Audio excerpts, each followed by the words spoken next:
Breaking news చూస్తున్నాం. బంగాళాఖాతంలో ఏర్పడిన అల్పపీడన ప్రభావంతో 3 రోజుల పాటు మోస్తరు నుంచి భారీ వర్షాలు కురవనున్నాయి. హిందూ మహాసముద్రం దానిని ఆనుకుని ఉన్న దక్షిణ అండమాన్ సమీపంలో ఏర్పడిన ఉపరితల ఆవర్తనం వల్ల హిందూ మహాసముద్రం ఆగ్నేయ బంగాళాఖాతంలో అల్పపీడనం ఏర్పడిందని భారత వాతావరణ కేంద్రం తెలిపింది.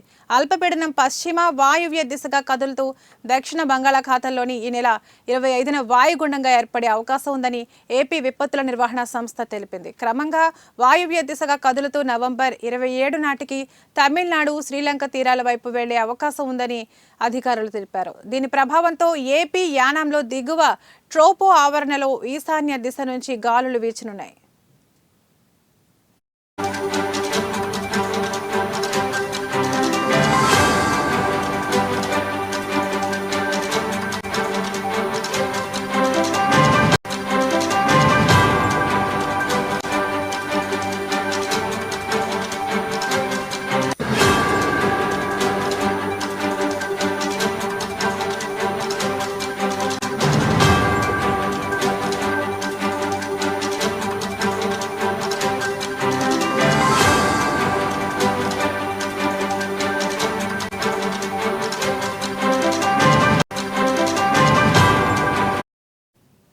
బంగాళాఖాతంలో ఏర్పడిన అల్పపీడనం ప్రభావంతో ఈ నెల 26 వరకు దక్షిణ కోస్తా, రాయలసీమ జిల్లాల్లో మోస్తరు వర్షాలు కురవనున్నాయి. 1-2 చోట్ల ఉరుములు, మెరుపులతో కూడిన వర్షం కురవనుందని ఏపీ వాతావరణ కేంద్రం తెలిపింది. సోమ, మంగళవారాల్లో మోస్తరు నుంచి భారీ వర్షాలు పడతాయని ప్రజలు అప్రమత్తంగా ఉండాలని అధికారులు సూచించారు. అల్పపీడనం ప్రభావంతో గుంటూరు, బాపట్ల, ప్రకాశం, కృష్ణా, నెల్లూరు, సత్యసాయి, తిరుపతి, అనంతపురం, చిత్తూరు జిల్లాల్లో వర్షాలు పడే అవకాశం ఉందని అంచనా వేశారు.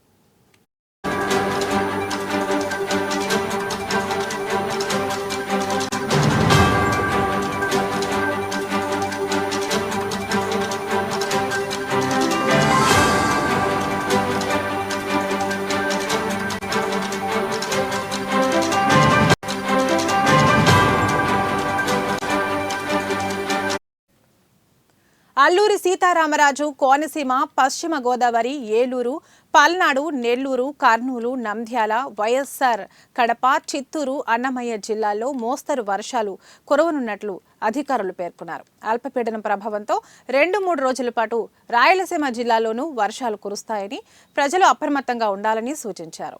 పంట కోతకొచ్చే సమయం కనుక ధాన్యం తడవకుండా చూసుకోవాలని, వ్యవసాయ పనుల్లో రైతులు, కూలీలు తగిన జాగ్రత్తలు తీసుకోవాలని సూచించారు.